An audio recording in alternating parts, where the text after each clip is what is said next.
జిల్లా Narsipatnam Peddaboddepalli market yard పసుపు గోడౌన్లో అగ్ని ప్రమాదం జరిగింది.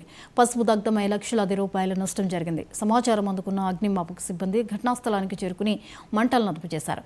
పసుపు కాలుతున్న సమయంలో పొగ ఎక్కువగా రావడంతో లోపలికి వెళ్లి మంటలార్పేందుకు ఫైర్ సిబ్బంది తీవ్రంగా శ్రమించారు.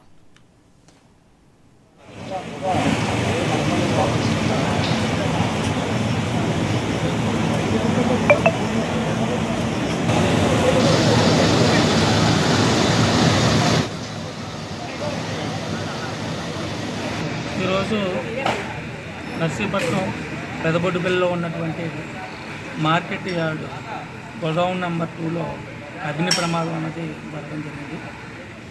అయితే ఈ అగ్ని ప్రమాదం మా వాచ్మెన్ అయినటువంటి తాతబాబు ఆయన విధి నిర్వహణలో భాగంగా తెల్లవారుజామున 4:30 సమయంలో మెయిన్ గేట్ని తెరచడానికని ఆయన అడగడం జరిగింది.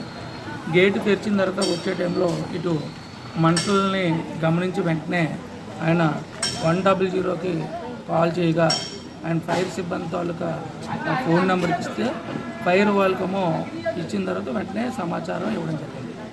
దాని తర్వాత మా వాచ్మెన్ మా సెక్రటరీ గారికి అలాగే నాకు మా వైస్ చైర్మన్ గారికి కూడా సమాచారం ఇవ్వడంతో మేము వెంటనే సంఘటనా స్థలానికి రావడం జరిగింది. ఆ గోడౌన్ నెంబర్ 2లో ఉన్నటువంటి మేము వాళ్ళకి లంక గాయత్రి దేవి అగ్రోవాల్కి అనేది మేము లీజ్కి ఇవ్వడం అనేది జరిగింది. అందులో ఆ యజమాని చెప్తున్నటువంటి మాటల ప్రకారంగా అందులో పసుపు ఉన్నదని, అదేవిధంగా కొన్ని గన్నీ బ్యాగ్స్ అలాగే మిషనరీ ఇవంతా ఉన్నాయి అని చెప్పేసి చెప్పడం జరుగుతుంది. అవి అయితే పూర్తిగా అయితే ధ్వంసం అయిపోయింది. దాంతోపాటు కూడా మా యొక్క గొడవల స్ట్రక్చర్ కూడా పూర్తిగా పగులు వచ్చి ధ్వంసం అవ్వడం అనేది జరిగింది. దీనికి మా సెక్రటరీ గారు వెంటనే మా ఎలక్ట్రికల్ డిపార్ట్మెంట్ వారికి అదేవిధంగా పోలీసు వారికి కూడా మేము ఫిర్యాదు చేసాం.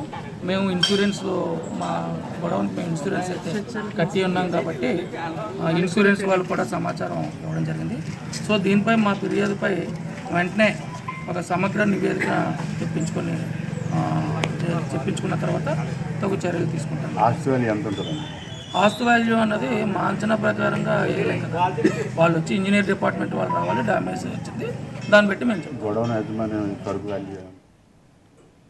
నెల్లూరు జిల్లా